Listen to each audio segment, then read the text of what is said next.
turísticos extrahoteleros. Voy a tocar, como veis, 5. Hay algunos otros que se puedan desarrollar reglamentariamente, bueno, pero estos son los principales. El primero, quizás el más conocido por todos, que son los apartamentos turísticos, son los que tienen la plaquita que pone AT.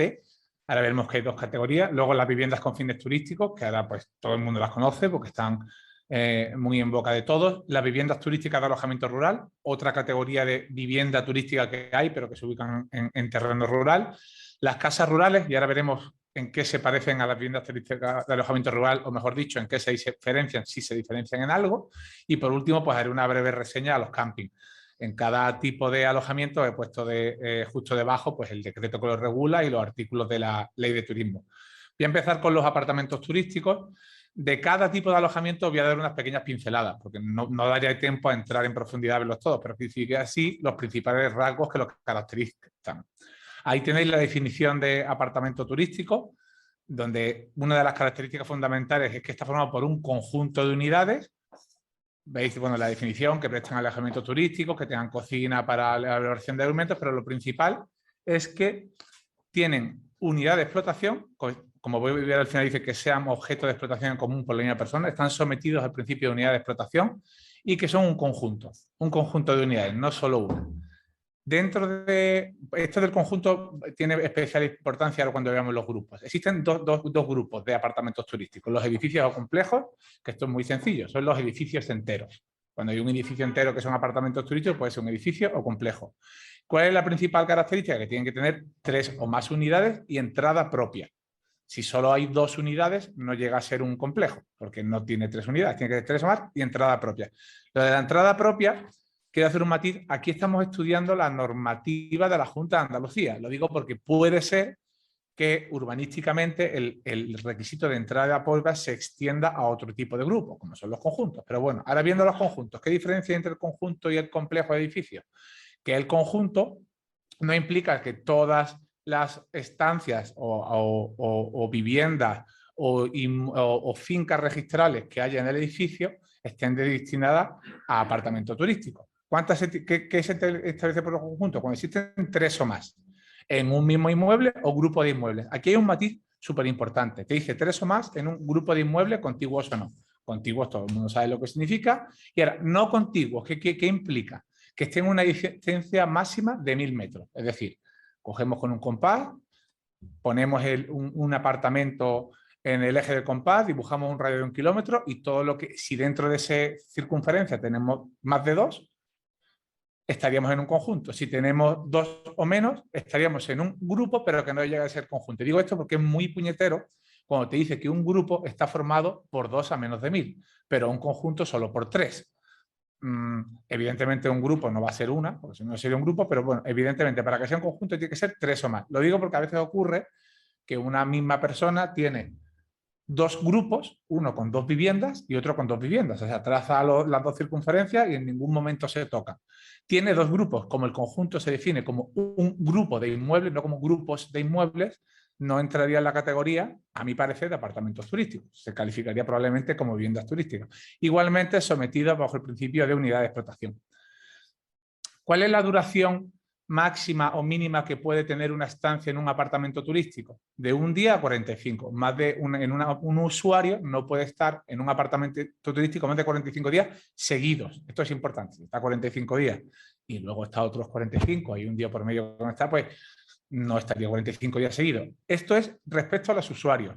Diferente es, que no lo he puntualizado aquí, aquellos edificios o complejos que por su categoría se pueden someter a propiedad horizontal y que sean propiedad de otros titulares. Estos titulares solo pueden hacer uso de ese apartamento durante 2 meses. ¿Por qué? Porque si tienen una estancia en el contrato que tengan con la explotadora le permite estar más de 2 meses, esa estancia de más de 2 meses a efectos de la normativa turística se considera un uso residencial y está prohibido por la normativa. Es decir, personas que tengan apartamentos turísticos en propiedad horizontal y que lo tengan cedido a una empresa explotadora, porque tienen que tenerlo así, ya que se rige el principio de unidad de explotación, solo pueden hacer uso de ese apartamento 2 meses para fines particulares. Más de 2 meses no pueden. Y de luego el uso. Está prohibido el uso residencial durante su explotación. ¿Qué es uso residencial? Repito, más de 2 meses por la persona titular. Y bueno, y aparte la norma dice que expresamente el alquiler de vivienda, sea un apartamento turístico, en la medida en que esté calificado como apartamento turístico, no se puede arrendar como vivienda y no se le puede dar uso residencial. Vuelvo a matizar, uso residencial para el propietario de ese apartamento turístico en propiedad horizontal, más de 2 meses, o sea que 2 meses sí puede estar. Eso en cuanto a apartamentos turísticos. Ahora vamos a ver las viviendas con fines turísticos, que a veces se confunden con el apartamento turístico por los paralelismos que hay. ¿Cuál es bueno, esta definición? Y repito, estamos en normativa autonómica. Te dicen que son aquellas que están ubicadas en suelo residencial, donde se ofrece el servicio de alojamiento, de forma habitual y con fines turísticos. Importante, aquí habla de uso residencial.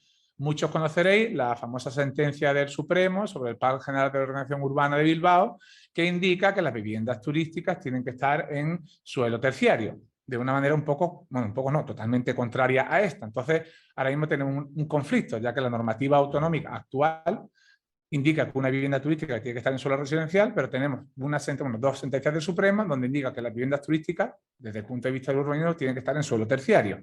Entonces, ahora mismo es conflictivo. De hecho, en Andalucía se va a modificar tanto la norma de viviendas turísticas como la de apartamentos turísticos. Está todavía en fase de propuesta. Viviendas turísticas, hay dos grupos. La vivienda completa, que tiene una capacidad máxima de 15 plazas con un máximo de 4 por habitación, y la vivienda por habitaciones, que tiene un máximo de 6 plazas y 4 por habitación. Una característica fundamental de la vivienda turística por habitaciones es que el propietario debe residir en ella. Dice el propietario, no dice el titular, no dice el expropietario, matiza propietario. Por lo tanto, esto se abre un abanico muy grande, ¿no? ¿Qué pasa con aquellas propiedades que estén cedidas, que el usufructo lo tenga una persona y el nudo propietario sea otra? ¿Quién tiene que residir ahí? Con respecto a las personas jurídicas, hay una instrucción que matiza que las personas jurídicas no pueden tener viviendas por habitaciones, porque si no, bueno, podríamos tener una empresa jurídica, ponemos la sede de la empresa ahí y lo habríamos solucionado. La instrucción nos dice que no se puede. ¿Cuál es la duración máxima y mínima que puede tener un arrendamiento de una vivienda turística? Pues de 1 día a 2 meses. Más de 2 meses, según la normativa de viviendas turísticas de Andalucía, no se considera vivienda turística. Ahora bien, ¿qué pasa si una persona para una reserva quiere reservar pues 3 meses? ¿Está prohibido o no está prohibido? La norma no prevé nada, pero hay 2 sentencias del Supremo, una sobre la normativa de viviendas turísticas de Castilla y León y otra sobre la de Galicia, donde la Comisión Nacional de Mercado de la Competencia quería impugnar esto, la duración máxima que tenía un arrendamiento, voy a llamarlo arrendamiento, aunque eso es otro tema aparte, de unas viviendas turísticas. Y el Supremo lo que dice, no hay ningún inconveniente que tenga una duración máxima, porque si la duración es mayor a la máxima, se regirá por otro régimen. En este caso, si una persona quiere reservar una vivienda turística por más de 2 meses, pues se dará un arrendamiento de uso distinto de vivienda, sometido a lo que se llama un arrendamiento de temporada. En base a esta interpretación de las 2 sentencias del Supremo, la normativa andaluza no lo prevé. El uso, pues como acabo de decir, si se permite que tengan estancias superiores a 2 meses, entendiendo que se le aplica la normativa de arrendos urbanos, pues es alternativo. O sea, puede ser vivienda turística o puede tener uso de otro tipo, como puede ser el residencial. Viviendas turísticas de alojamiento rural. Las he puesto seguidas de las viviendas turísticas, aunque realmente entran en la categoría de casas rurales. Lo que pasa es que como el nombre se asemeja mucho, lo he puesto en el mismo sitio. ¿Qué es una vivienda turística de alojamiento rural? Y luego vamos a ver las casas rurales. Para empezar, se tiene que tratar de viviendas. O sea que nos recuerda mucho a la vivienda turística, cuando te decían, tienen que tener uso residencial. Uso residencial lo tienen las viviendas. Aquí, nuevamente, nos dice que se trata de viviendas de carácter independiente, ofertadas al público. Aquí hay un punto, el C, que lo tengo puesto entre paréntesis porque dice prestar únicamente el servicio de alojamiento. En marzo del 2020 se aprobó un Real Decreto de la Junta de Andalucía donde indicaba, respecto no al decreto, a la ley de turismo, que las viviendas turísticas de alojamiento rural eliminaba, mejor dicho, el que tuviesen que prestar únicamente el servicio de alojamiento, igual que eliminaba una restricción que tenían antes de 90 días. ¿Qué es lo que ocurre? Que en este Real Decreto Ley se modificó la ley de turismo, pero no se modificó el decreto que regula los alojamientos turísticos. Yo entiendo que en base al principio de jerarquía normativa esto está derogado, pero como no lo han hecho específicamente, pues lo he puesto ahí. Pero bueno, en teoría, o sea, bajo mi punto de vista, pueden prestar otros servicios además de alojamiento. No te permite que en un mismo edificio haya más de 3 viviendas turísticas de alojamiento rural y la capacidad máxima son 20 plazas. Tienen que estar totalmente amuebladas y en disposición de uso inmediato. Y aquí, como podéis ver, hay una característica que ahora veréis porque hablo de las casas rurales, que las prescripciones específicas son las mismas que las casas rurales básicas. Es decir, te está diciendo, una vivienda turística tiene estos requisitos, pero sus prescripciones específicas son iguales que las de una casa rural. Como el decreto ley de 2020 eliminó las dos restricciones que tenían las viviendas turísticas de alojamiento rural, que era máximo periodo de uso, 90 días, y únicamente prestar el servicio de alojamiento, a día de hoy, a mi entender, no hay diferencia ninguna, más que nominativa, entre una casa rural básica y una vivienda turística de alojamiento rural. Bueno, y si hay algún compañero que conozca alguna diferencia, por favor que la diga, porque yo no la he encontrado, pero puedo estar equivocado. Y se establecen dos grupos, completa y compartida. Completa cuando se arrienda entera, y compartida, pues ya puede ser porque el titular vive ahí o porque se va alquilando a varias personas. En cuanto al uso, evidentemente alternativo, una vivienda que esté como vivienda turística de alojamiento rural se puede alquilar de temporada, no existe ningún inconveniente. Y en cuanto a la duración, la norma no prevé una duración mínima o máxima, sino que se atiende a la naturaleza del contrato para calificarlo como turístico o no. Ahora vamos a ver las casas rurales, y la definición es prácticamente, o por no decir exactamente la misma que las viviendas turísticas de alojamiento rural.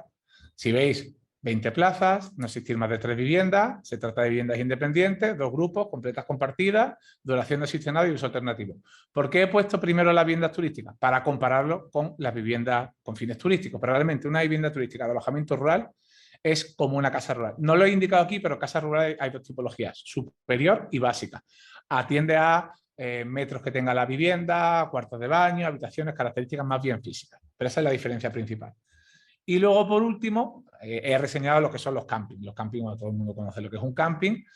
Principal característica que están al aire libre, y existen dos grupos. El camping puro y duro, como todos lo conocéis, pues para poner la hacienda de campaña, que haya bungalow o albergue, y luego donde están las caravanas, las zonas para autocaravanas. Existen estas dos categorías. ¿Qué característica tienen? La duración. De 1 día a 6 meses, pero los 6 meses es en conjunto. Es decir, no es como cuando hemos hablado de viviendas turísticas o apartamentos turísticos que hablaba de estancias seguidas. Una misma persona o un mismo usuario solo puede estar en un camping 6 meses al año. Más de 6 meses no te lo permite. Y el uso, pues está prohibido el uso residencial. Esto pues, se asemeja un poco con el uso continuo